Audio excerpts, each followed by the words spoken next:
everyone. Good afternoon to all you people out there. आज हम लोग डिस्कशन करेंगे अपने नए चैप्टर के बारे में, दैट इज बेनामी ट्रांजैक्शन प्रोहिबिशन एक्ट 1988. तो चैप्टर का नाम है द बेनामी ट्रांजैक्शन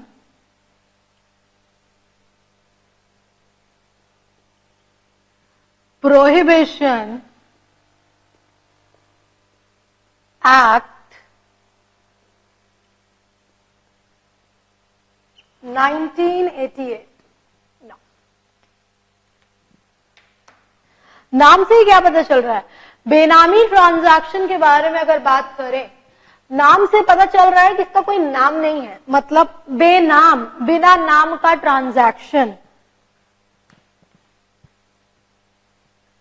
बे मतलब नो, नामी या नेम, कुछ लिखना नहीं है. I tell you when to write. बेनामी ट्रांजैक्शन यानी कि सिंपली स्पीकिंग अगर हम बात करें, वो ट्रांजैक्शन जो कि एक्चुअली आप करते हो,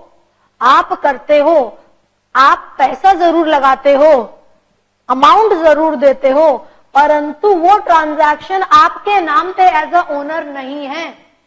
आपके नाम पे एज अ ओनर नहीं है. मतलब मैम, आपने कोई प्रॉपर्टी ली, उसका पैसा दिया, परंतु वो नाम के आपके नाम पे नहीं है. वो आपके फॉर एग्जाम्पल मेड के नाम पे है. चीजों को धीरे धीरे क्लैरिफाई करेंगे. होता क्या है बेसिकली पता है, यहां पे हम लोग दो टर्म्स के बारे में डिस्कस करेंगे. दो टर्म, एक तो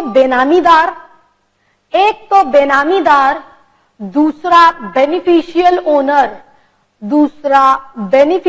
ओनर. जैसे जिसकी इज्जत होती है ना, बोलते हैं इज्जतदार, जो धोखा देता है, धोखेबाज. बेनामी ट्रांजैक्शन इज बेसिकली बेनामीदार एक पार्टी, दूसरी पार्टी बेनिफिशियल ओनर. प्लीज समझने की कोशिश करिएगा, बहुत इंपॉर्टेंट बात बताने जा रहे हैं हम आपको एग्जाम्पल दे रहे हैं कि मेरी बेसिकली एक प्रॉपर्टी, हमने जिसको खरीदा, ऐसा दिया बेसिकली, बट वो नाम के किस पे है?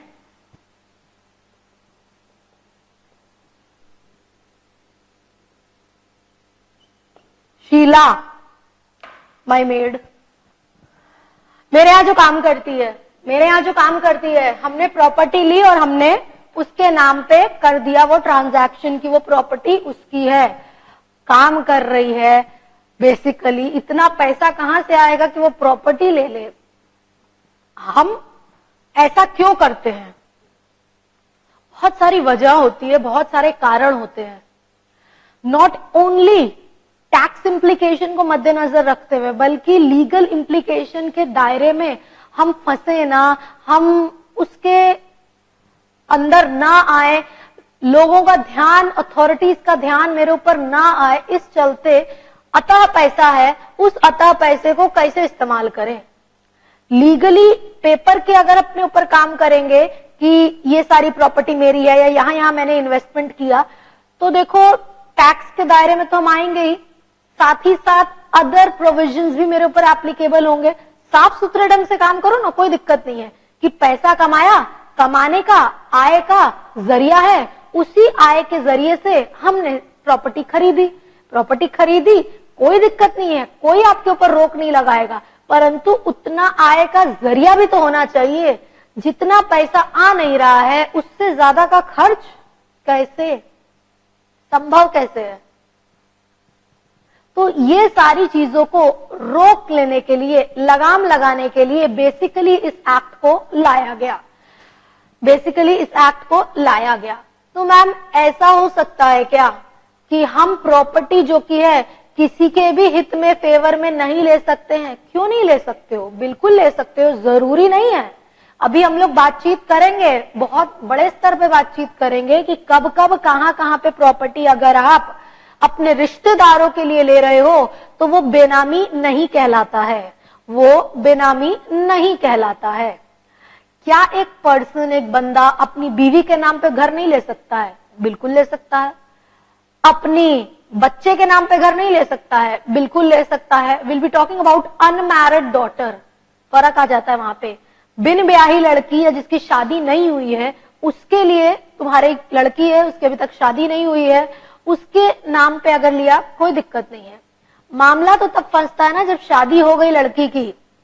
जब शादी हो गई लड़की की, वो अपने परिवार में चली गई, अब उसके ससुराल वाले, आपके दामाद एंड आपके समधी समधिया ने, मामला तब फंसता है कि शादी होने के बाद ऐसा थोड़ी आपकी बेटी से रिश्ता टूट गया।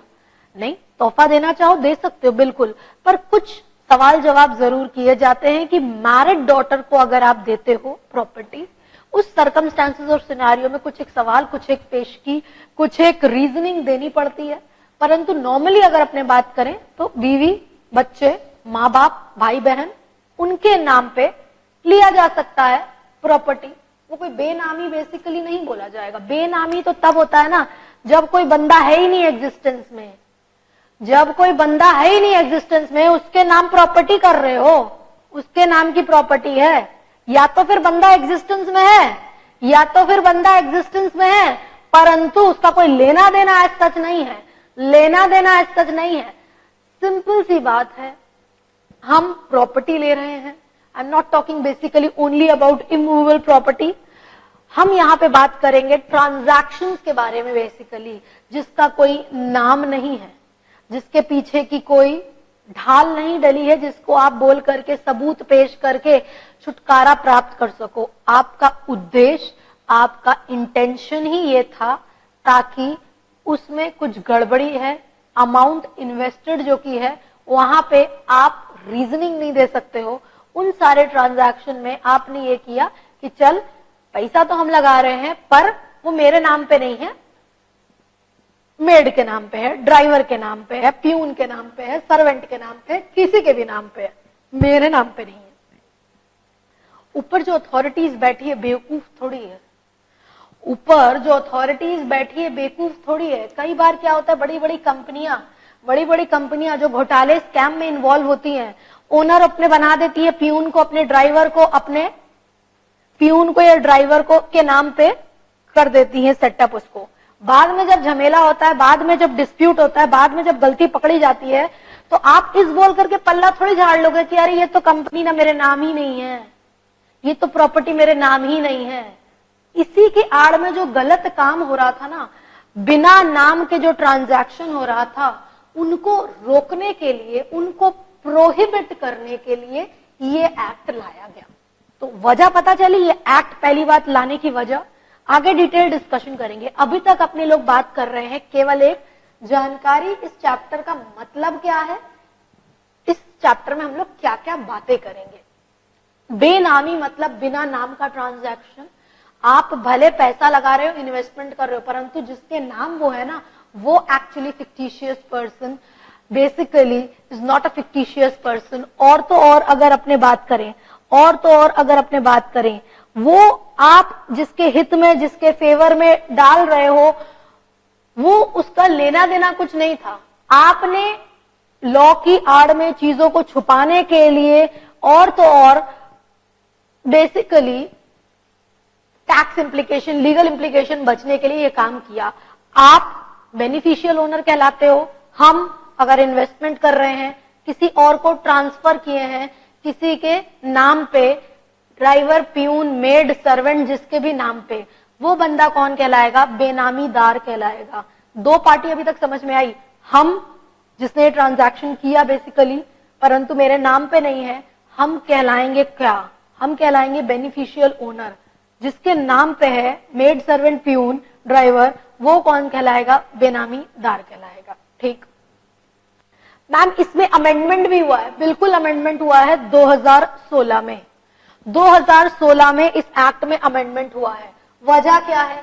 ऑब्वियस सी बात है, हम शुरू से बोलते चले आए हैं। अमेंडमेंट का मतलब क्या होता है? बदलाव और चेंजेस समय के साथ जब जरूरत, आवश्यकता फील होती है कि अमेंडमेंट करने की जरूरत है, चेंज करने की जरूरत है। क्यों? क्योंकि पुराना वाला जो लॉ था, कुछ एक कमियां, कुछ एक दिक्कतें, कुछ एक प्रॉब्लम रह गई थी जिसके चलते अमेंडमेंट चेंज बदलाव आया। समय के साथ बदलना चाहिए और प्रैक्टिकलिटी को इंश्योर करते हुए चेंज और बदलाव लाया गया। मैम इस एक्ट में 1988 वाली जो आप बात कर रही हैं, इसमें क्या कमी रह गई थी? 1988 में जो ये एक्ट बनाया गया था, यहां पे स्ट्रिंजेंट प्रोविजन बहुत ज्यादा नहीं थे। There was no very hard and fast rule, stringent provision नहीं थे।